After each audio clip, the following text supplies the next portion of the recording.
In the latest escalation of the war in Syria, Russia has begun launching airstrikes from Iranian air bases.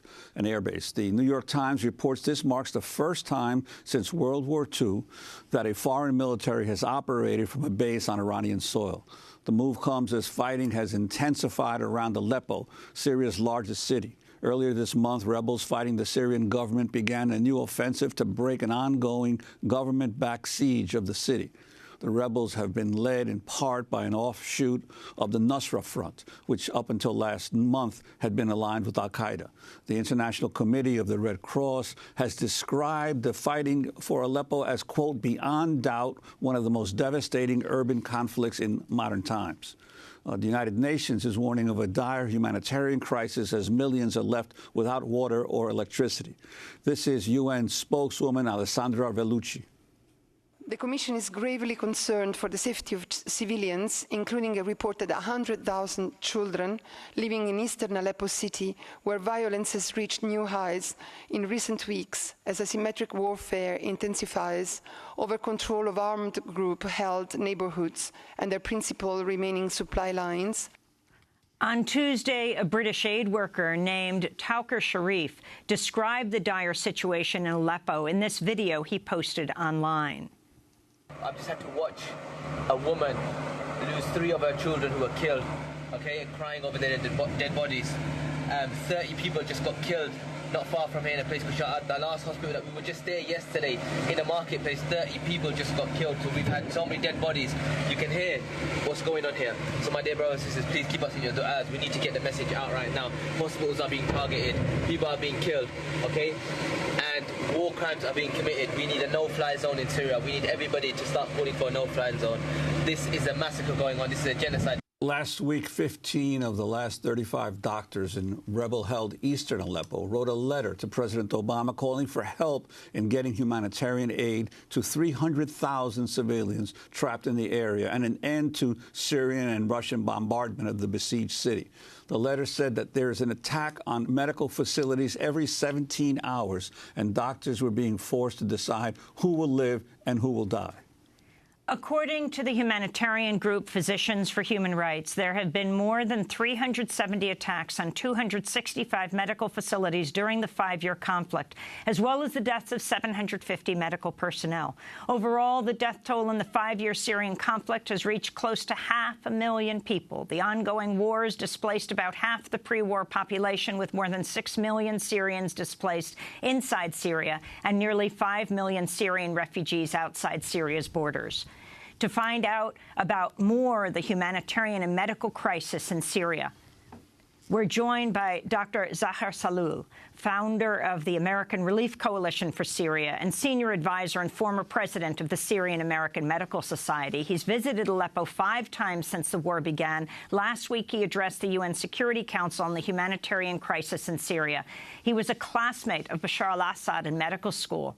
Dr. Salul is a critical care specialist in Chicago. Welcome to Democracy Now!, Doctor. When you heard about the latest attack, even since you've just returned from Aleppo, Russia attacking from Iran, your thoughts, and then describe Aleppo to us. I mean, my thoughts and my colleagues' thoughts from Aleppo, which I keep contacts every minute with them, is the same, that everyone is bombing Syrians and no one cares about ending the crisis. So it looks like the Russians are having fun bombing Syria from different parts now. Added Iran to this, Iran bases. The coalition are bombing parts of Syria. They're bombing ISIS and also civilians. The Assad regime is bombing, cities and historic sites and civilians, and with barrel bombings and all kinds of weapons. The Iranians are bombing Syrians, so everyone is bombing Syrians. And this is really the story that is not being told in the media. I mean, when people know about Syria or hear about Syria, they think it's something related to ISIS or that it's something that is complicated. But what's happening that civilians are suffering every day. Children are being mutilated and killed with barrel bombs and air missiles bombs. Hospitals are targeted, schools are targeted, fruit markets are targeted, and historic sites like the old city of Aleppo are being destroyed. So this is the tragedy that we are living in. We had 500,000 people killed in Syria so far, half of the population displaced, And so far, we don't have a light at the end of the tunnel. And in terms, you mentioned barrel bombs. What exactly are those, and who is dropping them? Barrel bombs are an invention of the Syrian regime. It's a very cheap way to manufacture weapons of mass destruction. I've seen it in my eyes, and the victims also of barrel bombs in my several missions to Syria, especially to the city of Aleppo. So these are barrels, that big barrels stuffed with TNT, half a ton of TNT, and shrapnels, metal shrapnels, and they come in all kinds of sizes and shapes, and they're thrown from helicopters on urban areas, on hospitals, on blocks, on civilian neighborhoods, on fruit markets, on schools, and it can cause a lot of destruction. I've seen them. I took pictures of the victims. I took pictures of the buildings that have been destroyed with barrel bombs. It's a weapon of mass destruction. It's a dumb bomb. It's not a smart bomb, and it can kill a lot of people. And the only thing I've seen, when you go to Aleppo, and this is something that, if you go there and you will see children pointing to the sky, and then you see this dot, which is the helicopter, and you hear the sound, the chop, chop, chop of the helicopter, and then this dot will throw another dot, which is the barrel.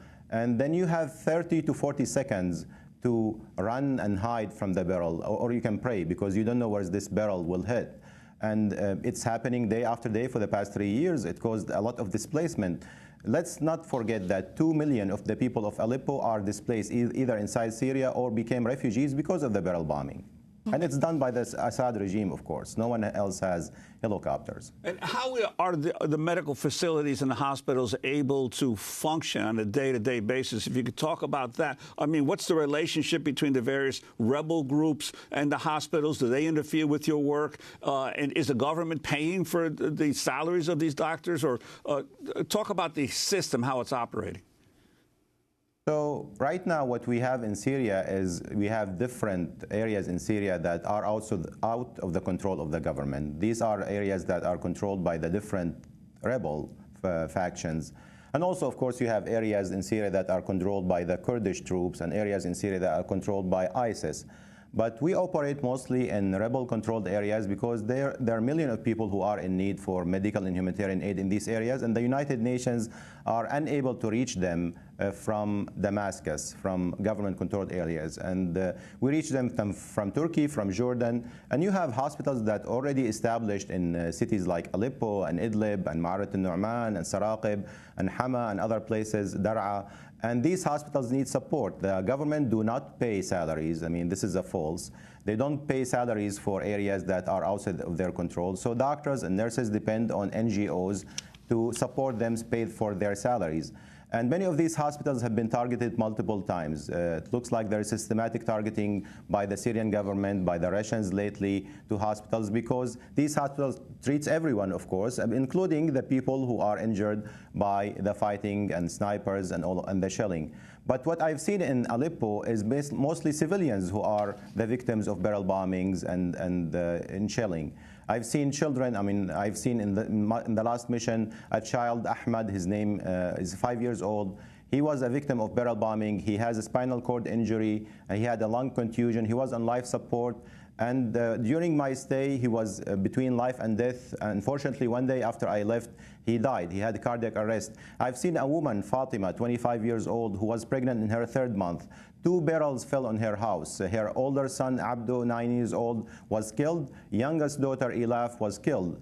And she was brought to the hospital. She had internal bleeding. She was on life support. Her fetus, unborn child, was also dead. And she was survived only by one son, Mahmoud, 7 years old. I took his pictures. He was in the emergency room. I tried to talk with him. He could not smile. He was very traumatized. And you see this over and over in Aleppo, that the doctors over there are overwhelmed by the number of casualties and victims. They cannot do enough surgeries to save everyone. Especially that they are also themselves targeted. One of the doctors told me that he was working for 72 hours. And that he does not mind working for a long time, but the worst thing the worst nightmare that he figured that if he goes to his home and discover that his wife and children are also killed or the target of barrel bombing. What about the children? You have said that they eat cat food and grass. Well, I mean, that happened in Madaya, that happened in Daraya, and other places in Syria under siege. Let's not forget that according to the United Nations, there are 850,000 people under siege barbaric siege by their own government in places like East Al-Ghouta, Daraya, Madaya, Mu'addamiya, Al-Wa'ar in Homs, and other places in Syria. And in Aleppo now, which became under siege, eastern Aleppo, you have 300,000 people, among them 85,000 children who are under siege. When I was there, I visited an orphanage that is also underground for protection. And the children over there had a play for the doctors who are coming from Chicago. We were 3 physicians who came from Chicago. And during that play, they were talking about that they are scared that they will have to eat grass and tree leaves and cat meat, the same way that the children of Madaya have done. And as you know, in Madaya, we had children who died because of starvation. Unfortunately, their fear became a reality right now. You have this whole area, 300,000 people in eastern Aleppo that is under complete siege. Well, you've called for the international community to provide some kind of safe passage for medical personnel and for victims of the bombing. How would that work in practice, given, as you mentioned, all the various groups that have different control of different areas of a city like Aleppo? I mean, before the siege happened, that's been going on now for more than 5 weeks. The road to Turkey and to other places in Syria was open, the Castello road. That's the same road that I went to Aleppo through and left Aleppo through. And it's right now blocked by the Syrian regime and also assisted by the Russians and the Iranian paramilitias. So if the United Nations oversaw this road to keep it open, so we can have patients evacuated to Turkey. You have now all ICU beds in Aleppo are full with patients, and they are overwhelmed. So they need to evacuate patients. Children who right now waiting for death can be saved in Turkey, in other places in Syria. And also let the humanitarian aid into Aleppo. What the Russians have suggested a couple of weeks ago is to have a humanitarian corridor where families are allowed to go to Western Aleppo. Western Aleppo is controlled by the government. Of course, no one trusts the Russian in Aleppo. No one trusts the government that is bombing their children and bombing their hospitals, and no one took the Russians on their offer.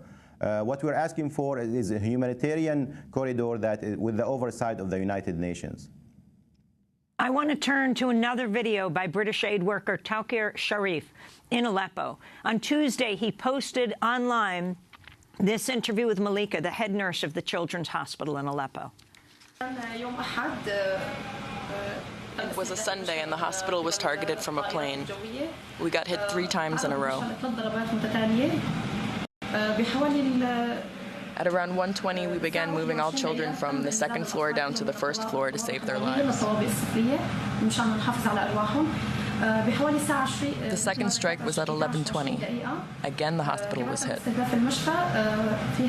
At this time, I was in the ICU, and we had a child who was 2 days old. His name was Ali Shabil. The room was hit and I was injured, and unfortunately the air was also cut to Ali's incubator.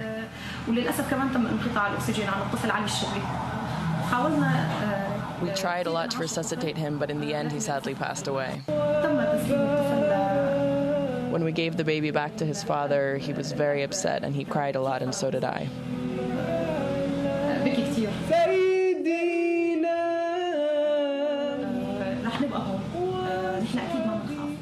We will stay here. We are not afraid. We will continue to work. If we leave these children, who will be here to help them? We will never leave our country. We will never stop our work. That is the head nurse of the Children's Hospital in Aleppo. Dr. Zahar Salul, you also have just returned from there. You were a medical school classmate of Bashar Al Assad. Do you know him? Have you spoken to him? Yes, I mean, we were in medical school for 6 years. We graduated together in 1988. We took together the oath, the Hippocratic oath, that every physician should do no harm and should save lives, even the lives of their enemies.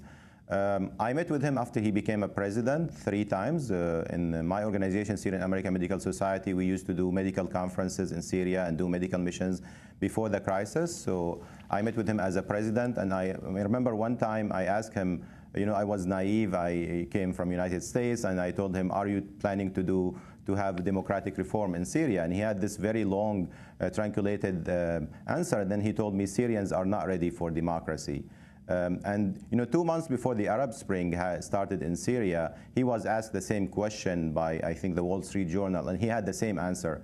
So, but when we talk with him, he's very personable. I mean, he's a humble person, especially when he was in medical school. No one expected him to be that brutal. No one expected him to oversee the destruction of half of his country and displacement of half of the population, killing 500,000 people.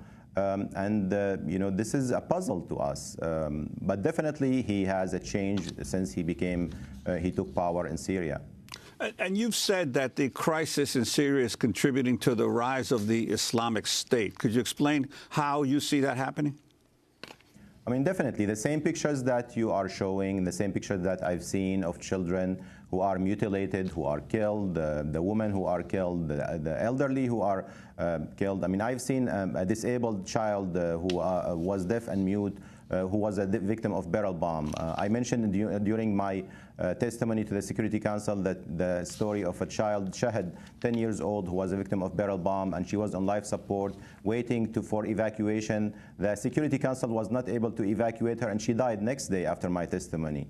So these pictures and stories are circulated in the social media. They are used by ISIS and other extremist groups to recruit potential extremists, not only in Syria and the Middle East, but also in Europe, in the United States. There is a direct connection between what's happening in Aleppo and what happened in Orlando, what happened in San Bernardino, what happened in Nice, what happened in Belgium.